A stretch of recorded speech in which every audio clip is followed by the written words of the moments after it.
Hello friends नमस्कार। आज बनैबा सुजी काकरा चलतु बनैबार प्रोसेस स्टार्ट करवा।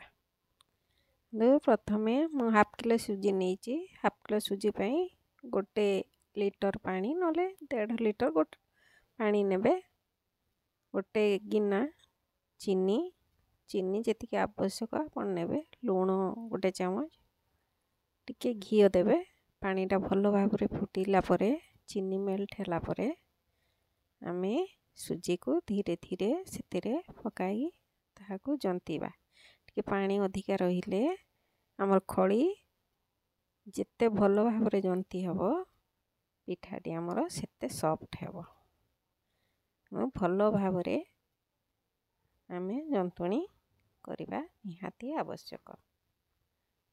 एपरी धीरे धीरे धीरे लो फ्लेम रे आमे ताको जंतीबा।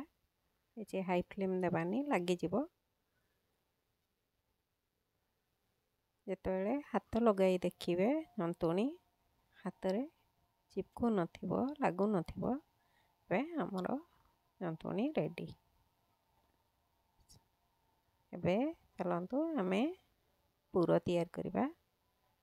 अल्प पानी नेई सेतेरे गुड़ गुंड गुड़ नहीं आप मुंडा गुड़ भी नहीं पारे टे छेचिकी कि चीनी रे भी करि पारिबे। गोटे नड़िया नहीं करिकी गोटे सहित नड़िया को ऐड करके किछि समय भाजिला परे मु एथिरे किछि खुआ देबी। खुआटा ऑप्शनल आपण छेना दे पारिबे नहले किछि न देले भी चलिबो। खाली नड़िया पुर भी करिबे। किछि खुआ नहीं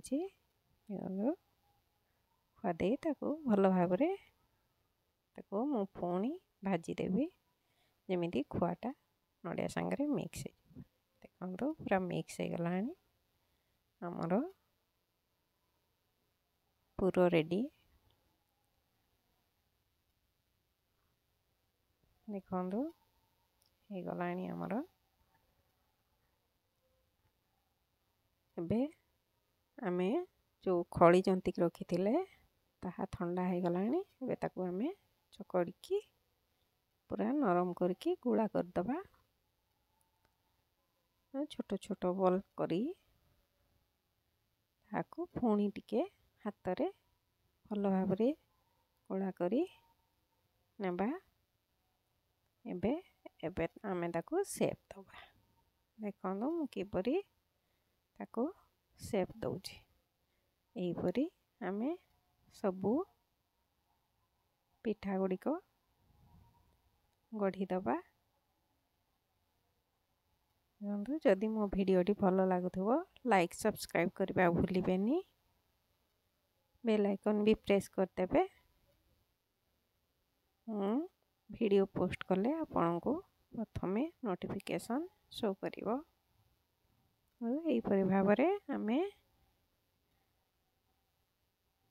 सबू पिठा गुड़ी को गढ़ी देबा। एबे गोटे कड़ाई रे तेल नहीं गरम कर दबा। गरम कला परे पिठा गुड़ी को एपरी आमे छानी देबा।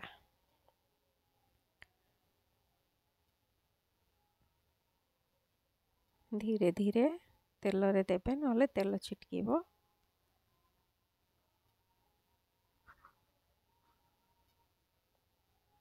देखंतु एपरी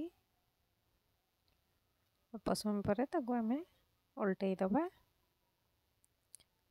उलट पालट करके टिके हल्का ब्राउन कलर आसिले ताको आमे बाहर कर दबा। एही परि भाबरे आमे सब पिठा गुड़ी को छाणी के रेडी कर दबा। देखंतु एही परि फोन थरे मु पकाई देली। ए जेते आमे पिठा गढ़ी थिबा ए परि भाबरे आमे ताको छाणी के बाहर कर दबा।